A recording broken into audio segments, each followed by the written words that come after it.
Hello everyone, my name is Sean, and in this video we're talking about the story and discography of the Turtles, a very funny band that covered way more musical styles than just the sunshine pop and folk rock that they're typically known for. The Turtles were one of the most successful American bands from the 60s, and their leaders, Flo and Eddie, performed many great songs as well as a comedic and interesting concept album that scratches a peculiar itch for me. And maybe it'll reach your funny bone too, so stay tuned to the end to hear about some of their craziest antics. Before they were known as the Turtles, this group was actually a surf band created by a group of choir students back in 1963. Howard Kaylan was the youngest of the group. Born June 22nd, 1947 in New York, but his family moved to Los Angeles, where he started a band with Al Nickel on lead guitar, Don Murray on drums, and Chuck Ports on bass. Mark Volman was born in Los Angeles on April 19th of 1947, and he was eventually invited to sing harmonies with his friends by Howard Kaylan. Mark Volman didn't play any other instruments at the time, however, and the other guys in the band weren't too keen on paying him, so he took up the saxophone so he could be a full member of the group by the time they changed their name from the Night Riders to the Crossfires sometime in early 1963. After high school, the band acquired a rhythm guitarist named Jim Tucker and released a single on a local label and became somewhat of local celebrities in Los Angeles. Al and Don were a year or two older than Howard and Mark, and each had already married. Al had his first child, and Don had one on the way. But these fresh out of high school kids weren't making enough money in their surf band to handle their new responsibilities. But on the day they decided to tell their manager, Bill Utley, that they were going to resign, Bill's cousin, Reb Foster, a DJ and club owner, had brought in a couple of guys from White Whale Records who had heard the band could do covers of the new folk rock sound coming out of the Byrds. So the band was urged to go in a folk rock direction, and they changed their band name to the Turtles to have a TLES Beatles-like name, so that they might even be mistaken for a British band. Mark and Howard dropped their saxophones to become a duo of frontmen. Howard would play some keyboards and sing lead vocals, and Mark sang backing vocals, did some occasional guitar throughout the years, and played his classic tambourine and other percussion instruments at times. In June of 1965, they released a Byrds-inspired cover of the Bob Dylan song It Ain't Me, Babe, but the song also incorporated some rock and soul elements to stand apart from just being a Byrds copycat.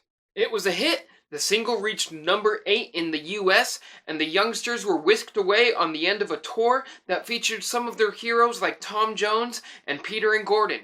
They got to sit next to their heroes on the bus, and they were so thrilled about it, on the tour bus, and eventually it came time to go to sleep, and so of course Tom Jones shoves over Howard or Mark, and the two of them made their way into the floor space of the bus and saw each other from under the seats and gave each other a little wave. In October of 1965, the band released their first studio album. It Ain't Me, Babe mostly consists of the folk rock style heard in the single, but does diversify a bit. Moving past Dylan to the new voice of protest, a couple of the most memorable tracks are covers of songs written by P.F. Sloan, Let Me Be, and Eve of Destruction. Their next album, You Baby, was released in April of 1966, and though it is a continuation of the folk rock sound we heard on the previous album, the band can already be heard trying many different new styles and moving primarily into the sunshine pop direction. Although over half of this album is covers, Howard Kaylan has 3 writing credits, and Al Nickel, Chuck Ports, and Jim Tucker also share some writing credits on this album. I personally find this album more interesting than the previous one, though again the P.F. Sloan songs really stand out, You Baby, and I Know That You'll Be There. After this, Chuck Ports and Don Murray were sick of the stresses of constantly obeying the label and living life on the road, so they ended up leaving the band. Chip Douglas would join on bass, and eventually stick spinner John Barbeta joined on the drums. While fishing for some freshly recorded demos that the band could possibly bring to life, the band discovered a single that had been passed on by many other groups. Although, another version of this story states that Gary Bonner and Alan Gordon actually presented the song themselves to the band. And if you appreciate that I'm always dealing with these controversial information, please just give me a like down below. That's all I'm asking. Thank you very much. I appreciate you. Of course, the song that I'm talking about became a #1 hit. Happy Together was released February 14th of 1967 and hit charts worldwide. The song pushed the Beatles out of the #1 spot, and the Turtles were just thrilled that the Beatles might have heard their song. Bassist Chip Douglas had been instrumental to the production of the track, providing the horn and vocal arrangements, and after stamping the track on his resume, he called it quits and was invited to join the Monkees as their producer. Jim Pons from The Leaves joins the band on bass, and during this time the group performed on many TV shows and even played for their heroes in England, where Graham Nash let them listen to a copy of Sgt. Pepper's Lonely Hearts Club Band before it was released. All in one night they got to meet Brian Jones, Donovan, the Beatles, and Howard even got so drunk that he got to puke on Jimi Hendrix. I guess he thought it was so funny that he decided to make a movie about it in 2006 called My Dinner with Jimmy, and I highly recommend it if you're a fan of comedy in general, but especially if you like old 60s bands from Laurel Canyon or the British invasion scene. Rhythm guitarist Jim Tucker wasn't enjoying the stresses of these adventures and decided to leave the band. In the movie I just mentioned, John Lennon treats Jim Tucker rather poorly, but Jim denied that that was the reason why he quit the band. The band's third album, Happy Together, was released April 29th, 1967. Original bassist Chuck Ports performs on the first track, which instantly starts this album off with a fast song filled with harmonies, horns, and a driving bass line. After that track, we hear a theme song that the band contributed to a Gene Kelly movie called A Guide to the Married Man. The music for this song was written by John Williams, with lyrics by Leslie Bricusse. Following that track, we hear some songs that were written by the Turtles themselves, as well as a couple more songs by Happy Together composers Bonner and Gordon. I really love this whole album, and I sing along to every song and sometimes play it back to back while I'm working. Sgt. Pepper's Lonely Hearts Club Band by the Beatles is of course one of the most influential albums of all time and totally shook the world, but we can see the influence clearly in the Turtles' next album, The Turtles Present The Battle of the Bands. Released on November 1st of 1968, this concept album, produced by Chip Douglas, starts with a clear introduction to the idea of a Battle of the Bands, a variety show just like Sgt. Pepper. The album then goes on to spoof many different styles of music, and the inside of the gatefold has different band names and pictures of the group dressed up for each song, other than the last one. For the surf song Surfer Dan, the band of course went by their old name, the Crossfires. Of course, the record label had been pressuring them to release a follow-up to capitalize on the success of Happy Together, so one of the songs on this album, Eleanor, is actually kind of a parody of themselves. In this forced love song, they sing the excellent lyrics, "You're my pride and joy, etc." in the chorus. The label were thrilled and didn't seem to get the joke. This album has psychedelic rock, country, bluegrass, a tribal song that's been sampled many times, and even a progressive song that teaches you how to make brownies. The first track was co-written with Harry Nilsson, one of my all-time favorites. Nilsson also wrote and played piano on a single which appears as a bonus track on modern releases, The Story of Rock and Roll.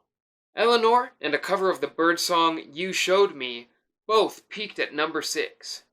These songs and the finale, Earth Anthem, are the only ones to be credited as written by anyone other than the Turtles. Earth Anthem is a peaceful and hopeful track that expresses the desire for our planet to live evergreen. It is represented as all inside of the gatefold. Around this time, John Sider from Spanky and Our Gang befriended the band and kind of weaseled himself in, as John Barbada quit to join Crosby, Stills and Nash, and so John Sider easily slipped into the group, which was more about family camaraderie than being the best band in the world anyway. After being inspired by the purity of the Kinks' Are the Village Green Preservation Society, the Turtles decided to hire Ray Davies as the producer for their next album, and it would be the only album that Ray Davies produced outside of the Kinks. Turtle Soup was released in October '69 and is a bit more of a straightforward rock album, with elements of previous styles the band had dabbled in, including Sunshine Pop, of course. This album was entirely written by the Turtles, and I think that's one of the best things about it, as it feels very passionate at times. I like how often they use orchestral instruments, and a lot of the guitar work is really psychedelic to me. Of course, you've got to enjoy all of the beautiful harmonies here, and you're going to struggle with choruses getting stuck in your head. A couple of my favorite songs on this one are House on the Hill and the string-filled John and Julie. The most well-known single from Turtle Soup is You Don't Have to Walk in the Rain. Other than a collection of B-sides and rarities called Wooden Head, this would be the band's final album, but it sure wouldn't be the end of the crazy times. Trisha Nixon, Richard Nixon's eldest daughter, was a big fan of the Turtles and claimed they were her favorite band. And though the band didn't agree with Richard Nixon's policies and didn't originally want to go, they were urged by their management to go and play at the White House when Trisha invited them to play at a party while her dad was out overseas. Then of course chaos ensued. First, White House security accidentally started a metronome, which they of course thought was a bomb, so of course weapons come out and the Turtles hit the deck. But once that was all cleared up, they were able to go run around the White House without any supervision, except for the private chambers, of course. So they did things they weren't supposed to in Abraham Lincoln's office, and, they got a little messed up. And, Mark fell off the stage 5 times or so, and the crowd thought that was great. Then Mark topped off the night by a little too obviously trying to get involved with a married woman, Lucy Baines Johnson, daughter of former President Lyndon B. Johnson. Around this time, the band discovered that their label, White Whale, had been pocketing a lot of the band's earnings. So they started to file a lawsuit, but ended up talking it out with the company and wanting to just kind of go out on a bang, so they recorded a final single with a fun music video that they played around and had a great time filming. Throughout their career, the Turtles struggled with management that would mistreat them, and ultimately learned not to blindly trust anybody. Basically, they were stolen away from their first manager by someone who convinced them that the first manager was out to get them, so of course that guy got them, and in the end, the first manager is suing them for $2.5 million. They end up going through 7 managers total before saying, hey, you should have been our manager the whole time. Can we be friends again? And the original manager dropped the lawsuit, and the band broke up. This band had gotten wrapped up into many legal battles, and it just wasn't fun anymore. Due to Mark and Howard's trusting nature, they had signed their names away and were not allowed to use their real names on any other music releases outside of White Whale. So when the two of them, along with bassist Jim Pons, joined Frank Zappa and the Mothers of Invention, they went by the names The Fluorescent Leech and Eddie. With Zappa, Flo and Eddie sang harmonies, recorded on 4 albums, and were allowed a lot of freedom to make comedic improv on stage. After that, they released albums under the name Flo and Eddie, then they eventually won the rights to become the Turtles again, and occasionally tour as the Turtles featuring Flo and Eddie. Though, unfortunately, more recently, TheTurtles.com states that Howard isn't touring due to medical reasons. Turtles live about twice as long as humans, so I don't think we have a whole lot to worry about.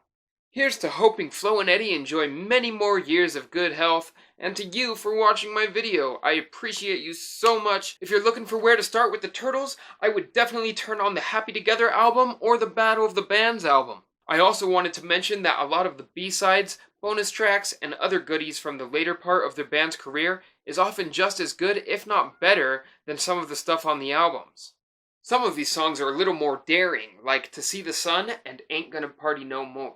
There are so many stories in the Happy Together documentary, and I highly recommend checking that out to learn more. And of course it would be nice if we supported the mistreated Flo and Eddie by buying some of their music. I have links to this documentary as well as some great songs by the Turtles in my description below. While you're down there, leave a comment telling me your favorite song by the Turtles, or about a band you would like me to do a little mini-doc in this style on.